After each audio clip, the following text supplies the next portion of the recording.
take a second and watch this.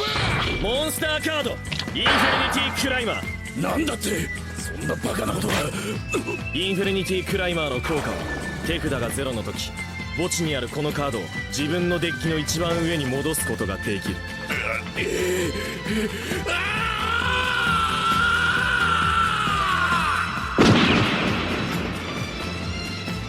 Now, you're probably sitting in your gamer chair, an hour-old, empty bowl of food in your hands that you should probably put away in the kitchen, staring at the screen in utter disbelief. A man was just brutally executed in the open desert for losing a Yu-Gi-Oh duel. Did that really happen in my children's card game?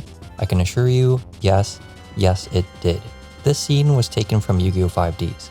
Many point to the show's iconic gimmick of dueling on motorcycles as the most absurd thing that is produced. But there was one arc, supposedly a filler arc mind you, that completely blew me away with the sheer brilliance of its plot.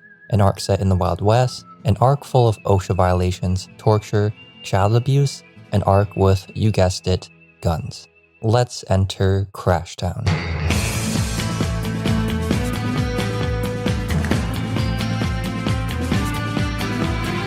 This video should be taken as a retrospective of Crashtown. It's thus going to be divided into 3 main parts. I'll first summarize the arc for all of you who aren't familiar with it.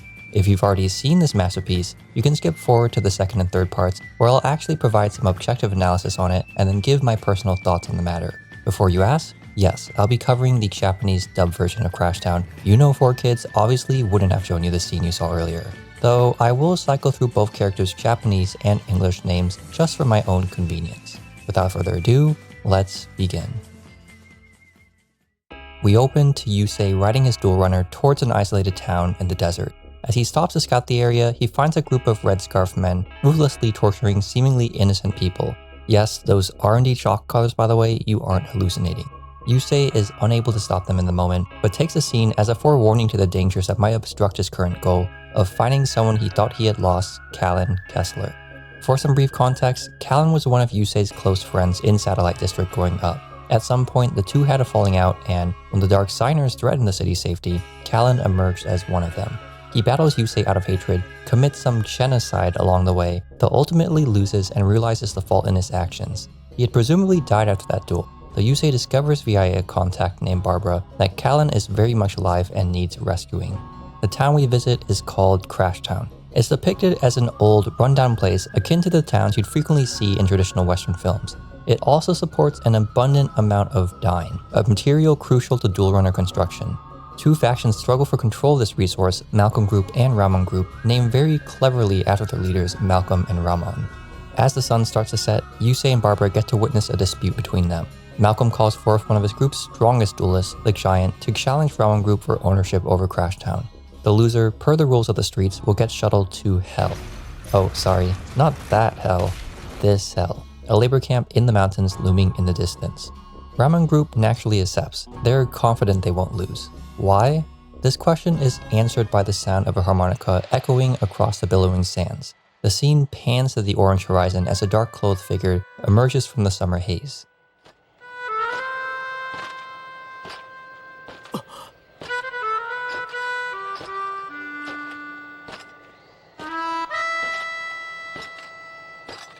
It's Callan, or as he's known across the town, the Grim Reaper, Ramon Group's pride and joy. Why is he in this lonesome place? Well, we learn that Callan had come to this town looking to die. He was overwrought with guilt from his actions as a Dark Signer, and hoped a defeat in Crashtown would deliver him to his deserved retribution. Yet, ironically, no one had managed the feat given how strong he inherently is. Though many fear Callan, we discover some people in the town actually admire him, including a small boy, West, who will become relevant later in the story. For the sake of time, I won't be describing the intricate turn-by-turn details of the duel between Callan and the Giant. The same can be said for any future duels. If you're interested in them, I'd recommend watching the arc on your own, or at least reading the duel logs on the Yu-Gi-Oh wiki. I will say though, that every duel from now on is performed using gun dual discs. Yes, guns that can transform into dual discs. Pretty damn metal, huh? Anyhow, the person who draws their gun faster gets to go first. Callan does, and quickly wins against Malcolm's Giant using his classic handless combo. In other words, the playstyle of the Infernity archetype, which benefits from having no cards in hand. As Callan tries to leave, Yusei confronts him, asking him to come back with him to Neo Domino City. Callan ultimately ignores him, leaving Yusei to contemplate his next steps. Now, naturally, if defeat is all his friend will listen to, Yusei just has to give him that option. So he seeks to join Malcolm Group as a replacement ace duelist. He miraculously pulls off a one-turn kill against 3 opponents simultaneously, thus proving his worth, and gets paired against Callan. The actual duel between the two is pretty neat, with the main highlight being Callan flaunting his newest ace monster, Infernity Doom Dragon, against Yusei's Timeless Stardust Dragon. Yusei does eventually win out, however. The plan from this point on was supposed to entail him and Barbara saving Callan before he could get wheeled to hell. But in a surprising twist, Barbara betrays Yusei and sends them both there. We discover she was actually a member of Malcolm Group trying to get her people into power. On cue, a new character enters the fray, named Lawton, the brother to Malcolm, who had been sent away to train as a duelist for this occasion. We see a quick demonstration of his power as he performs an FTK on Ramon in a rather violent manner. If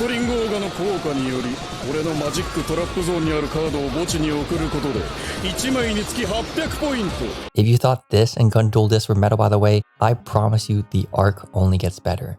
Anyhow, Lawton then strips Malcolm of leadership for himself. Yusei and Callan, meanwhile, are shuttled to the mountain, forced into electric shock collars, and made to mine Dine for the rest of their lives. Definitely a kid's show. Regardless, being the protagonist, Yusei plans to escape the wrecked place. He tells Callan he can disassemble their collars and run out a tunnel he's found. Callan refuses, however. He believes he's finally gotten what he's deserved. He's okay with slaving away in the middle of nowhere until his eventual death. Yusei isn't satisfied with this response and knocks Callan unconscious to carry him away. The two, in the middle of their efforts, find West and his sister Nico, who have managed to sneak Yusei's duel runner away from Lawton's group. They obviously want to help the two, though we found out they also wish to save their father, who is in prison in the mountain. Lawton had caught onto this, however, and shows up with some of his lackeys, forcing Yusei into a duel with him while Callan rescues the children from the others. Now, per my own rules stated earlier, I'll be glossing over Yusei's duel with Lawton. I'll instead focus on Callan, who begins to undergo some change. Callan is initially perplexed why West and Nico would risk so much to save him. He doesn't believe in their hopes that he can be the town's savior, especially given how many people he inadvertently sent to die in hell.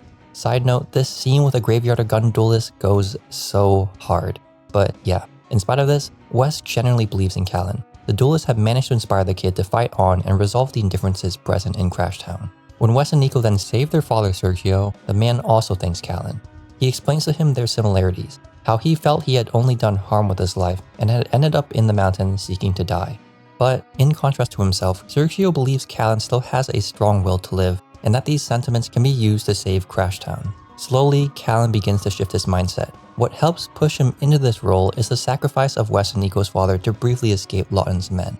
The man plummets to his death after switching the tracks of the minecart the group is riding, leading them out of the mountain. Unfortunately, this effort is undone by Lawton blowing up parts of the cave, causing Callan and Yusei to get separated from Wes and Nico, who become prisoners to Lawton. Because this is an anime, Callan and Yusei survive the fall they are subject to. Callan gets up and is at first upset that he couldn't save Wes and Nico, let alone their father. But Yusei reminds him there's still a chance. That graveyard the two had overlooked earlier, the one that had initially sparked guilt in Callan's heart, takes on new meaning. The duel discs are still alive as they find, as if manifesting the hopes the dead held for a brighter tomorrow. Callan can avenge them and still bring justice to Crash Town, which he ultimately pledges to do as he dons one of the duel discs. 俺は再び死神に戻る。奴らを本当の地獄に引きずり落としてやる。そしてニコとウエスト、今度は俺が救い出す。キリュウ、俺も戦う。また一緒にな。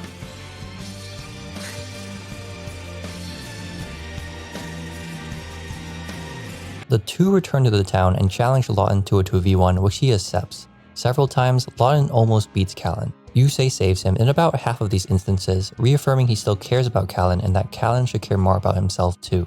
At one point, Callan and Yusei appear to be on the verge of beating Lawton until Barbara threatens them with guns. This is when some Avengers Endgame portal shit happens and Crow and Shaq show up out of nowhere to save them from the situation.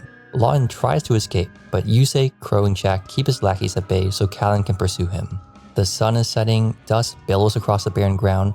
Lawton and Callan find themselves face to face for one last showdown. The fate of their game comes down to a pseudo-Russian roulette. The effect of an anime-only card, Infernity Doomslinger, will inflict game-ending damage to one player or the other depending on what type of card is on the top of Callan's deck. If it's a spell or trap, Callan loses. If it's a monster, Lawton loses. Lawton believes the top card is a spell given he secretly saw one there during the full-fledged 2v1. But caught up in the stakes of the duel, he failed to notice Callan had legally stacked a monster via one of his card's effects. And so we find ourselves back here. Monster card, Infinity Climber. なんだって、そんなバカなことは。インフィニティクライマーの効果は手札が0の時、墓地にあるこのカードを自分のデッキの一番上に戻すことができる。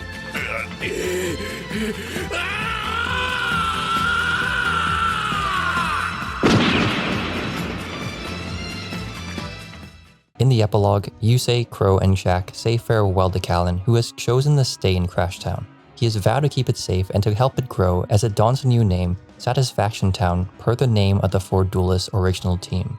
He's a changed man, one no longer bent on self-destruction but on using his power for good, to inspire others to live as he had inspired himself throughout his journey. What I think stood out to many of you while watching this arc is its clear inspiration from Western films. I would go a step further and detail for you that Crash Town actually falls in line with spaghetti westerns, a subgenre of the former. This term was coined quite literally due to many of the genre's directors being Italian, though you might also attribute it to how these films deconstructed the American Western, namely by criticizing the fantasy of being a cowboy with some much-needed realism. For example, whereas the usual Western protagonist might be a selfless idol to look up to, many spaghetti Western protagonists were much more morally gray. Action in these films was much more violent and bodily, and any themes present leaned into the complex. Sergio Leone is considered one of the most representative directors to the spaghetti Western, and there are a few parallels between his film Once Upon a Time in the West and Crash Town. The most notable is the former's use of the harmonica as a protagonist's main cue. Callan obviously does the same. The whole plot of Leone's film also revolves around control of land near a railroad to build services. Crash Town's struggle is centered around the dine located in its nearby mountain. Yes, a lot of westerns do bubble down to some dispute over territory, but this association is still worth mentioning. Finally, the iconic opening scene of Once Upon a Time in the West, where the protagonist quickly dispatches 3 opposing gunfighters, is very reminiscent of Yusei's 1-turn-3 kill against Malcolm's men. There are undoubtedly more connections between Crash Town and Leone's film, also undoubtedly more connections between the 5D's arc and spaghetti westerns as a whole. Drawing guns to see who goes first, the Yu-Gi-Oh term duel falling in place of the classic western duel, the overall aesthetic of the setting. Nonetheless, I want to move on to the star of today's show, Callan. This arc is undeniably Callan's alone. He becomes the show's protagonist for 7 episodes and really shines throughout each and every one of them. His story is a classic example of the hero's journey, popularized by Joseph Campbell. This trope is frequently used, I know, but it makes so much sense for the character at hand. As we had established, Callan was completely overwhelmed with guilt following his actions both as a dark signer and as a failed member of the team he shared with Yusei, Shaq, and Crow. He's introduced in a self-destructive state, seemingly with no hope for absolution. When Yusei finds him, he offers Callan a chance, the call to adventure as you might say. In this case, the will to challenge his preconceived notions and rejoin his friends. But we see that Callan rejects this, twice even, first after his duel with the giant, and second in the mines. He only starts his adventure after being forced by Yusei's actions and the circumstances Wes, Nico, and Lawton induce. At this point, Callan has passed the threshold and begins his journey. He flees with the kids from Lawton's men. He could easily let them catch him multiple times over, enabling the destined death he's fervently sought out for so long. But he begins to fight. Whether by raw instinct or a hidden, growing desire to live, he finds the correct path for Wes and Nico to go down, punching men and brandishing guns along the way. As I had stated during my summary of the arc, I find that the absolute center point of Callan's shift comes from his encounter with Sergio, Wes and Nico's father. In the hero's journey, there's a stage called Atonement with the Father or Abyss. This entails the hero confronting the self-generated double monster, per Campbell's words, to finally grow into who he needs to be. Sometimes this obstacle can be an actual person, in which case it would be a father-like figure to the hero. Other times it's more metaphorical or symbolic. For Crash Town, I deem it the latter. Again, Callan is obviously conflicted over his past. He is at fault for the atrocities and betrayals he's performed. It's his own monster he's created. He hasn't moved beyond it, but needs to. Sergio serves as a catalyst for this to happen. As Callan talks with Wes and Nico's father, he sees parallels between him and the man. They were both hell-bent on dying due to their failures in life. But Sergio sees hope in Callan and inadvertently reminds him that he can use this to discover newfound purpose. The duelist can save Wes and Nico and can save Crash Town as a whole. The truth in this revelation is accentuated by Sergio's selfless sacrifice for his kids and for Callan. The man truly believed what he said even in death, which prompts Callan to start believing in exchange. It is at this point that our hero finally grasps what he can accomplish, his apotheosis per se, and it's a glorious sight. I'm not just saying this because Callan and Yusei standing over the duelist graveyard looks like some scene straight out of Evangelion. No, it's genuinely liberating to see Callan finally accept the good he can achieve. The final fight afterwards is complete textbook. Callan uses his newfound perspective as a duelist and as a person to liberate Crashtown for good. His reward is a peaceful life with the people he saved, free of the guilt he had once burdened at the start of this arc. Now that we've gotten the serious stuff out of the way, you're probably wondering, what do you think about Crashtown Toon? And let me tell you, it's absolutely fire. Like, before watching Crashtown, if you pitched me the idea of Cowboy Duelist, I would have been like, what are you smoking, my dude? Afterwards though, I'm like,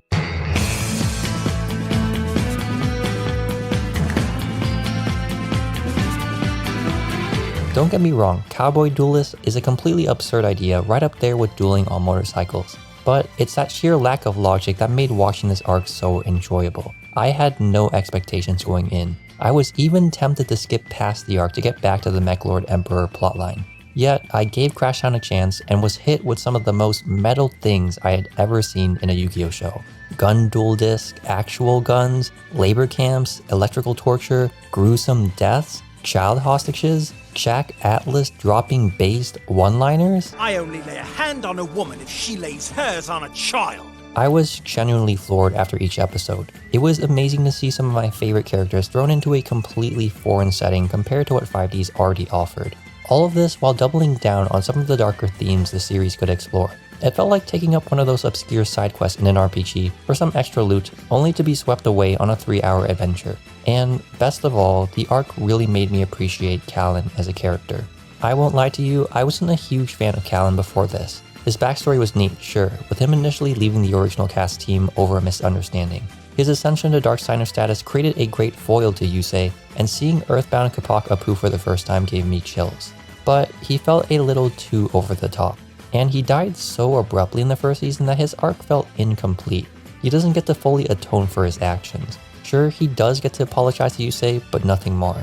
Crashtown fixed this. Yeah, Callan still comes off as a bit too edgy at times, but I'm glad the writers of the show managed to provide more facets to his character beyond just being power hungry. We see his guilt, we see his struggles to reconcile with it, and we cheer him on as he turns into a sort of anti-hero we can respect. I wish we could have seen more of Callan, maybe have him interact more with Crow and Jack in the last episode, or at least thoroughly participate in the WRPG or Arc Cradle. But he at least got some well-deserved closure, and I'm all for it. I do have one main criticism with Crashtown, however, in the form of the lack of development for the other characters present.